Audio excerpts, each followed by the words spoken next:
And good afternoon everyone, and welcome to the webinar. My name is Jesse Kurtto and I work as a product manager for Global Sign here in the unusually warm and sunny capital of Finland, Helsinki. I'm glad to see such a big audience today, as I will tell you first how to comply with the scary sounding EU regulation and directives, and finally how to turn change into business opportunities. Every change can be an opportunity. But first, a minute about Global Sign and what we do.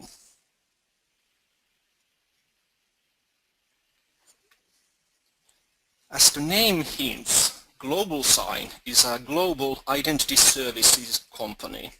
We provide both cloud-based and traditional on-premises IAM, that is, identity and access management, and a wide range of public key crypto solutions.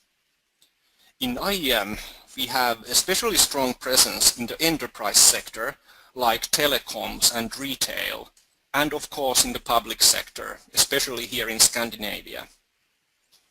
And our IAM headquarters are located here in Finland, so as a product manager I can reach to our developers just by raising my voice a bit if needed, usually not.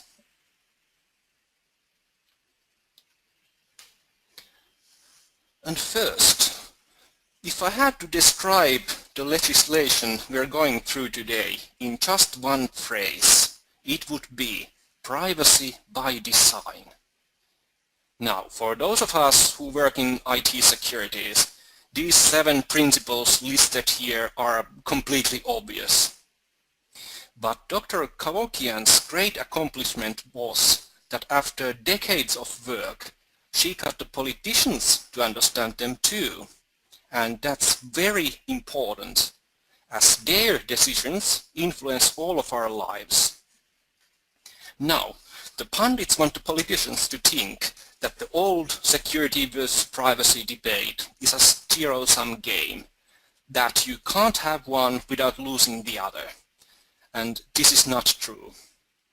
For example, IAM increases both customer privacy and data security. And in a recent research article, 4 out of 5 Americans living in California said that they either have or are about to give up the fight for their privacy online, instead opting out for any new online services. So, people do vote with their wallets if they can't trust the online services with their personal data.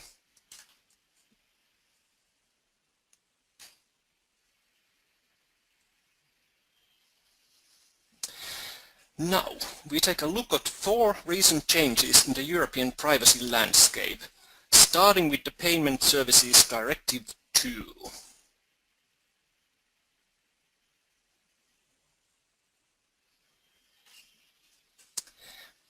And the Payment Services Directive 2, or PSD in short, has 3 major changes to its predecessor.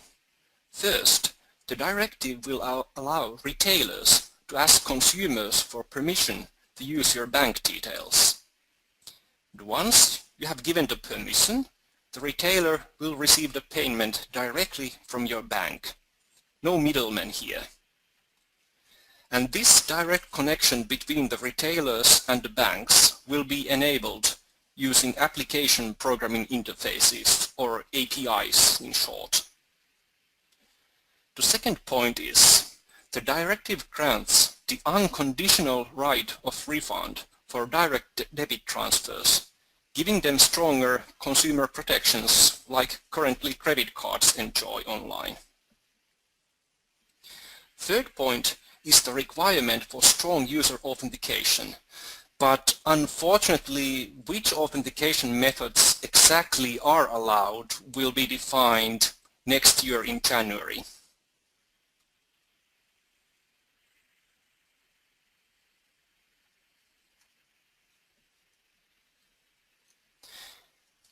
The General Data Protection Regulation, or GDPR in short, actually referenced Dr. Kavokian's work mentioned earlier, and the regulation itself has a refreshing down-to-earth attitude in it.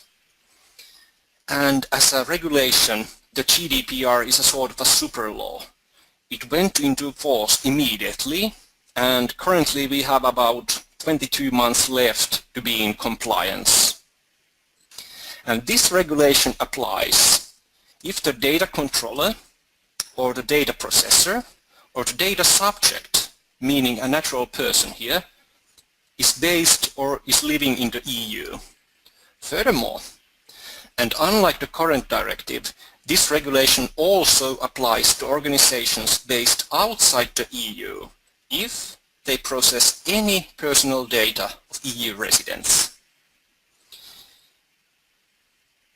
And the regulation defines personal data as anything linked to an individual, such as a name, a photograph, an email address, bank details, posts on social networking sites, medical information, even his or her computer's IP address. Other major changes brought by this regulation are mandatory data breach notifications, mandatory opt-ins for data collection with an option to withdraw consent at any time in the future, and the famous right for erasure, which is very close to the various right to be forgotten laws, both in EU and in Argentina. And this regulation also carries quite a bit of muscle behind it. Companies can be fined up to €1 million or 2% of their global revenue, whichever is greater. And this is for each infraction.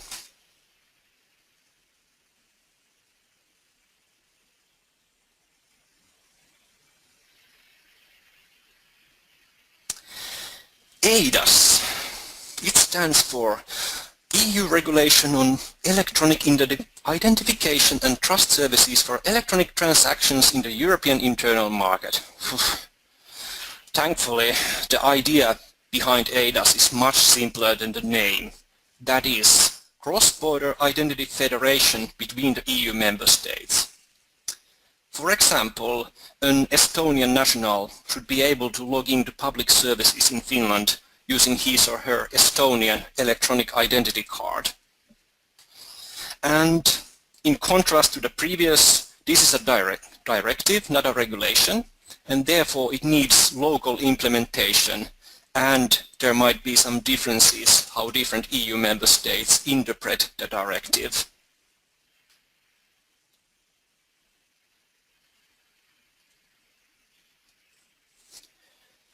The PCI-DSS, Payment Card Industry Data Security Standard, is something anyone who deals with credit card transactions has previously run into. And the biggest change in the newest revision is the mandatory multi-factor authentication for any access of cardholder data. That includes name and card number, address, anything connected to that card and user.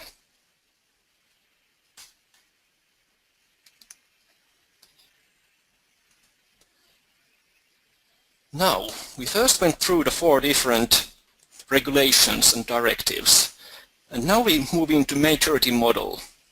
Here we see an overview of our maturity model. We start from the left using separate online services with separate identity databases, then move into single sign-on capabilities in the center, and finally to federated identities. And now we'll take a bit closer look of each of these 3 steps.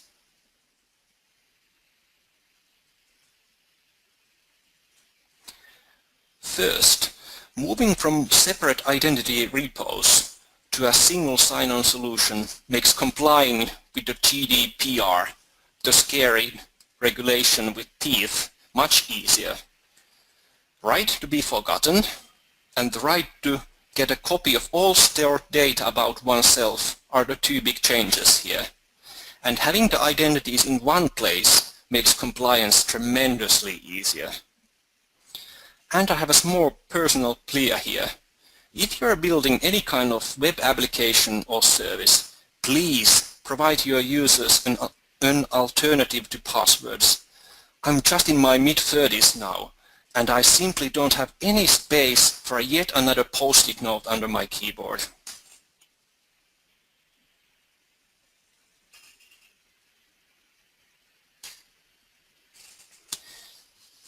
Then, moving from single sign-on to federated identities addresses yet two more demands of the GDPR: managing consent and the requirement for minimal data disclosure.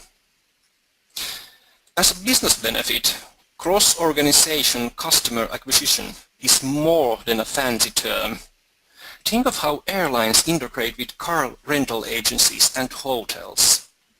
Every federated identity is a potential new customer.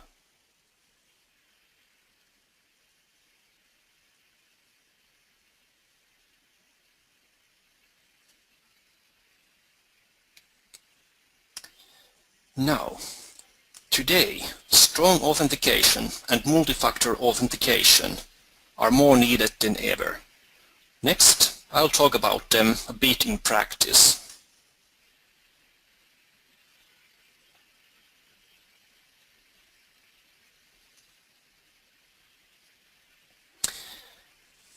In identity and access management, we often speak of different levels of assurance, or LOAS.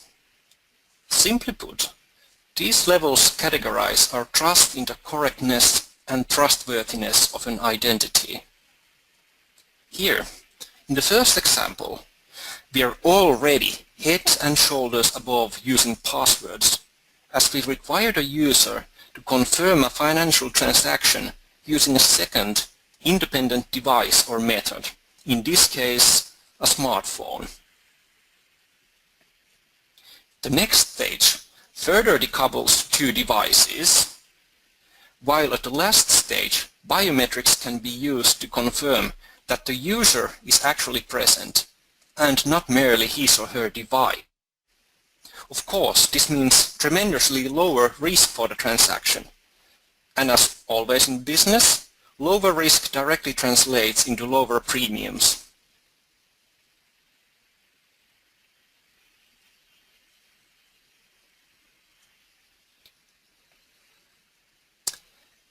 IDPs, or identity providers, provide trusted, vetted identities. So no Donald Ducks here. One option is to use a trusted third party, like a bank or a telecommunications operator. And these two are commonly used in Scandinavia, where there are many independent identity providers. An alternative is to launch your own identity provider and manage the identities either completely by yourself or with the help of a partner like MePin.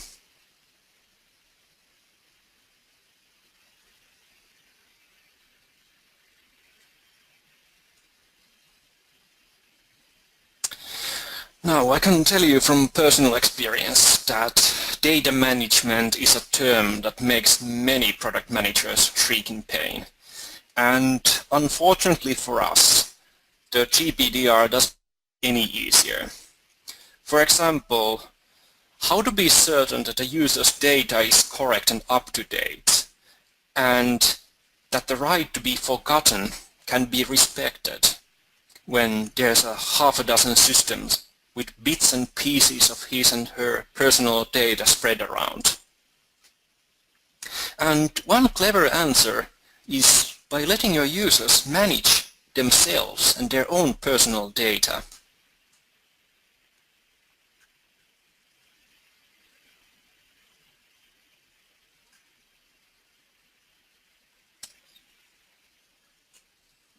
And by offloading user management to users themselves, both you and the end users benefit. You'll enjoy valid, up-to-date data that also stays up-to-date. Save a ton of your customer support time, and the end users remain in control of their data at all times. And when we move from single users to organizations, the ability to delegate user management to a person in the organization itself means they themselves can manage their users and data as they see fit the best, and all this without going through your customer support.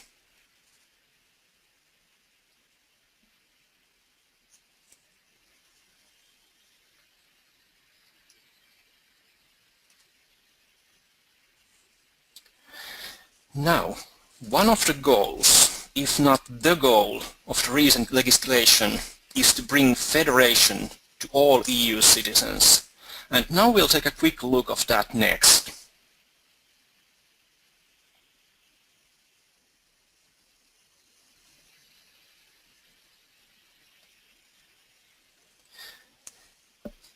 So, what is cross-border federation in practice? Well, as a practical example, an Estonian person could move into Finland, either permanently or temporarily, and then use his or her Estonian electronic identity card to log into, let's say, Finnish tax authorities' online service, just like a native Finn would do with his or her Finnish electronic identity card.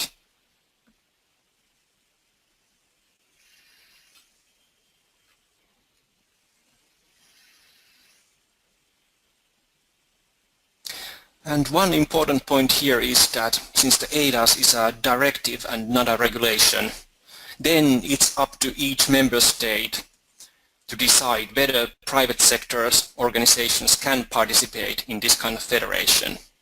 In Finland, the answer is yes. Private sector entities can and do join the federation network, but other countries might decide differently.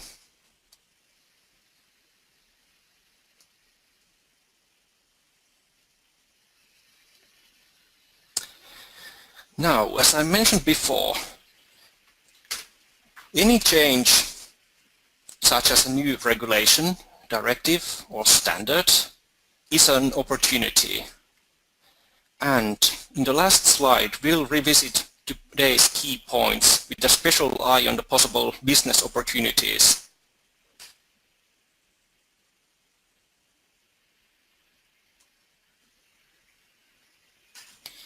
So here I've divided the opportunities into two categories, direct and indirect. The direct opportunities raise from the inherent value of having strong identities. Selling user authentication services to online service providers is a proven business model in Scandinavia, and any company in finance and insurance, for example, will definitely appreciate strong vetted identities. The indirect opportunities stem from the fact that the security and privacy are not a zero-sum game. You can actually have both your cake and eat it. So when customers know that their personal data is kept private, they are much more willing to use the online services.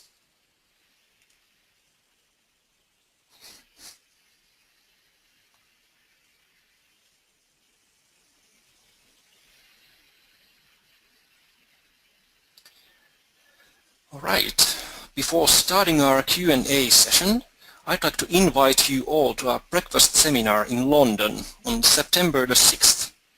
There we will go through very practical examples how IEM and strong mobile authentication methods can help you comply with these regulations. Now, I'd like to thank you for your activity. We've got many good questions here.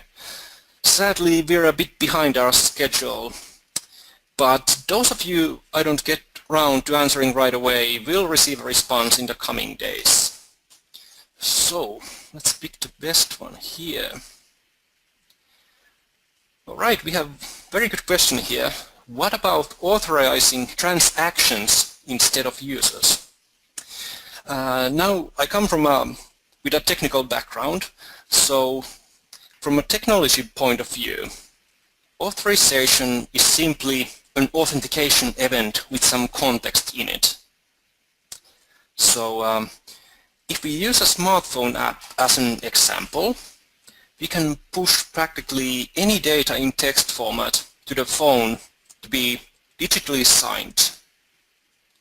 And The authorization is then generated when the user does the what you see is what you sign action. For example, push a button, input a one-time password, or use the fingerprint sensor on the smartphone app.